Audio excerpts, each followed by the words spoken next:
There is a specific kind of silence that follows the switch. You know the one. It's not the quiet of a peaceful room, it's the vacuum of space. One day, you are the center of their universe, they are calling, they are planning, they are telling you that you are everything they have been waiting for. And then, without warning, the warmth evaporates. The eyes that used to light up when you walked into a room now glaze over, or worse, they look right through you. They haven't just lost interest, they have fundamentally dismantled the version of you that they created, and they are now treating you as an inconvenience. It feels personal. It feels like you made a mistake, or that you weren't enough, or that your shine somehow dimmed. But the psychological reality is colder than that. You haven't changed. The only thing that has changed is their proximity to the goal. When someone pursues you with that kind of intoxicating intensity, they are rarely chasing who you actually are. They are chasing the idea of you, and more importantly, they are chasing the way they feel when they are in the heat of the hunt. This is the first phase of the shift, the dopamine harvest. In the beginning, you were a puzzle to be solved, a challenge to be conquered, or a fantasy to be fulfilled. Their brain was flooded with high-octane neurochemicals every time your phone lit up or you finally agreed to dinner. They weren't looking at your flaws, your moods, or your bad days.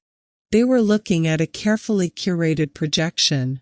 They were hyper-focused on the reward, which is you, and the anticipation of that reward kept them on their best behavior.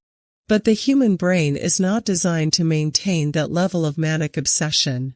It is unsustainable. Once the chase concludes, the neurochemistry shifts. The thrill of the unknown is replaced by the reality of the familiar. For some, this is where a healthy attachment begins. But for the people we are talking about today, the ones who flip the switch, familiarity is not a comfort, it is a threat. The moment you become secure, the moment they know they have you, that you are committed, that you are there, your value in their eyes drops. It is an economic principle applied to human emotions. When something is scarce, it is valuable. When something is readily available, it is taken for granted. You stopped being a challenge, and because they are not actually interested in a person, but rather in the sensation of pursuit, they immediately start looking for the next hit of uncertainty. They didn't change because you became worse, they changed because you became real.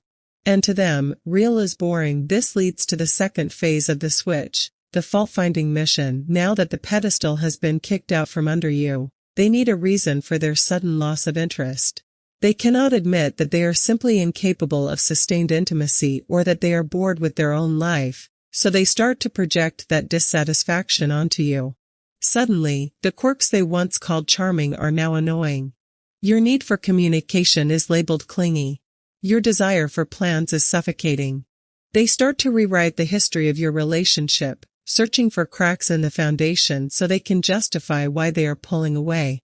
This is a defensive mechanism. By painting you as the problem, they avoid having to confront their own emptiness.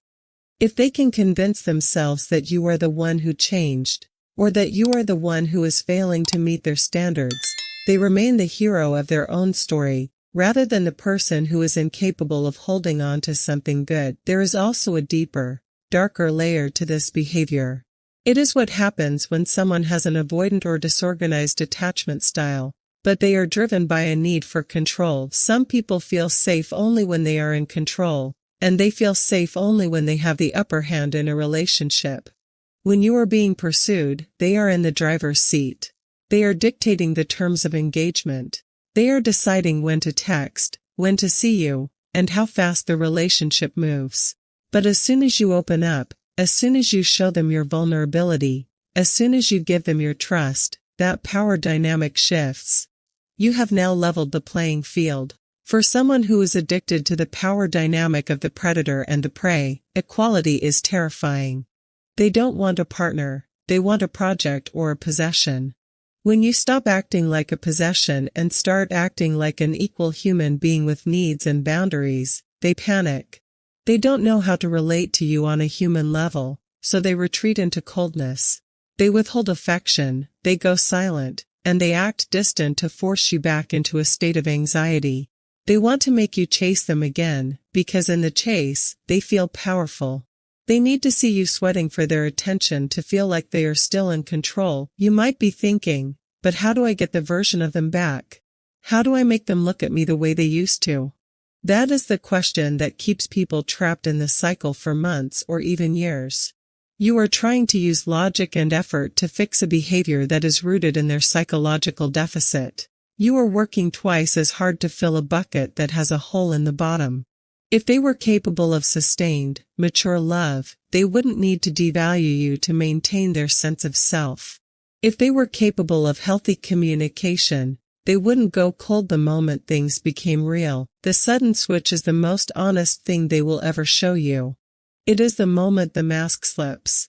It is the moment their need for chaos, their fear of intimacy, and their inability to value another person outweighs their desire to be with you. It is not about you.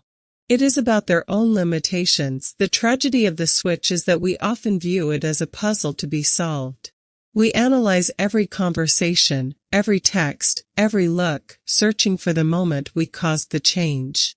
We look for the mistake we made so we can correct it and get back to the version of them that existed for those first few weeks. But the first few weeks weren't the real them. The version of them that looks at you with indifference, the version that leaves you feeling small and desperate for scraps of attention, that is the real them. That is the version that emerges when the thrill of the chase is gone, and they are left alone with the task of actually knowing another human being.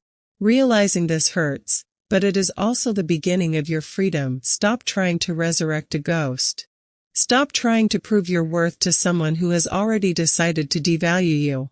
The moment you start chasing them is the moment you give them exactly what they want, the proof that they still hold the power, and the confirmation that you are still the prey. Instead, let the silence be. Let the distance grow. See the switch for what it is, an exit interview. They are showing you their limitations, their inability to connect, and their need for constant external validation. They are doing you a favor by showing you who they are before you invested years into a dynamic that was never going to sustain you. You deserve a connection that survives the end of the chase. You deserve to be with someone who sees the familiar, sees the real, sees the human version of you, and loves you more for it, not less. If you are currently experiencing this, take the silence, take the coldness, and use it to reclaim your own energy. Stop feeding the loop. Choose the version of yourself that doesn't need to be chased to feel loved. If you found clarity in this, think about who in your life needs to hear this truth today. Subscribe, and keep your mind unlocked.